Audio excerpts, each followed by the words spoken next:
It may have taken 30 years, but the Super Mario Brothers finally have a good feature film. Let's get into it. Hello there, Clapperheads, and welcome to a brand new edition of ClapperCorns. I am Nick Dorian. On today's episode, we're going to be talking about Universal Pictures' latest release, the Super Mario Brothers movie. Now, growing up, I'm not ashamed to say that I played countless and countless hours of the original Super Mario Brothers game and became a huge fan, going so far as to want to become a plumber and then realized that plumbers didn't actually have great adventures like that and just settled for the game itself. But that was the beginning of a lifelong obsession with the franchise for me, and ever since we got that god-awful 1993 film, I have been aching for the Mario Brothers to get back on the feature film stage, and thankfully Illumination and Universal have delivered us a film that I could go so far as to say is a near perfect Super Mario film.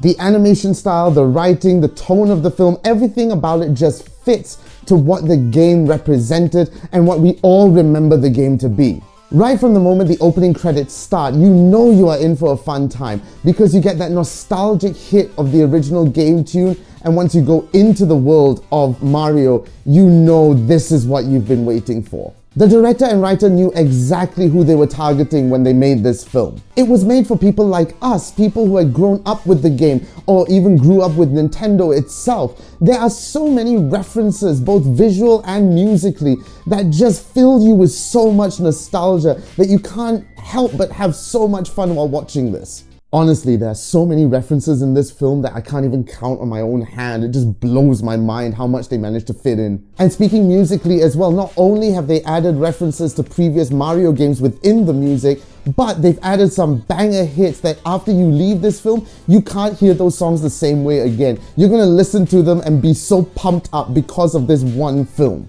Now, for those who know me or know my antics over at Geeks in Malaysia would know that I wasn't the massive fan of Chris Pratt's casting as Super Mario, simply because I thought, we've had the voice of Super Mario. It's iconic. Why can't we just have that? However, I hate that I have been proven wrong. And the reasoning that they have given us on why Super Mario sounds like this actually makes a lot of sense. And Chris Pratt actually does deliver in the role of Super Mario. I hate that I have to say that, but I have to give the man props when it's due. And adding on to that, the entire cast just knocks it out of the park with the roles that they've been given. Anya Taylor-Joy delivers a badass performance as Princess Peach. Charlie Day also delivers as Luigi. Keegan-Michael Key is fantastic as Toad. Not forgetting, of course, Seth Rogen as Donkey Kong, which I thought was the most perfect choice. And not to forget the giant Toad in the room. Jack Black is the perfect Bowser. Honestly, you can't imagine anyone else in the role of Bowser from now on after the performance that Jack Black has given.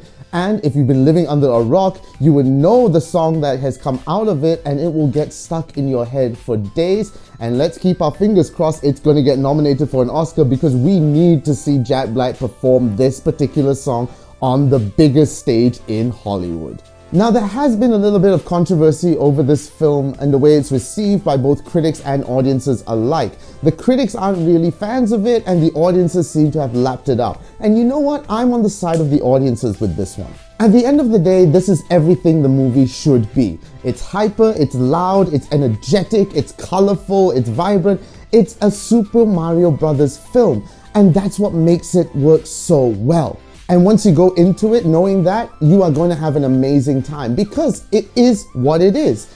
It's a Super Mario Brothers film. What else did you expect? This isn't going to have some deep emotional storyline with anything that Pixar has given us. This is exactly what it says on the box and should be treated as such. Once you do that, I promise you, it is going to be a lot of fun. So do yourself a favor, check out the Super Mario Brothers movie in cinemas while it's still there. It's also out on digital at the moment, so if you can't run to your cinema, you can check it out on digital as well. And as always, you can check us out on all social media. It's all on the screen at the moment: Facebook, Instagram, TikTok, and of course YouTube. Make sure you subscribe to all these social medias for more updates. And I also co-host a pop culture podcast with Karel M. Baha and Amelia Chen called Geeks in Malaysia. We talk about everything and anything that is to do about pop culture. Movies, TV shows, video games, comic books, we talk about it all, and we have a bunch of videos as well. So make sure you follow our social media and subscribe to our YouTube channel for all the silly goodness. And also not forgetting, I write a few articles for the media outlet Goggler. They write some fantastic reviews and articles about film and TV, as well as interview Hollywood's top celebrities. So make sure you check out all their social media for more updates.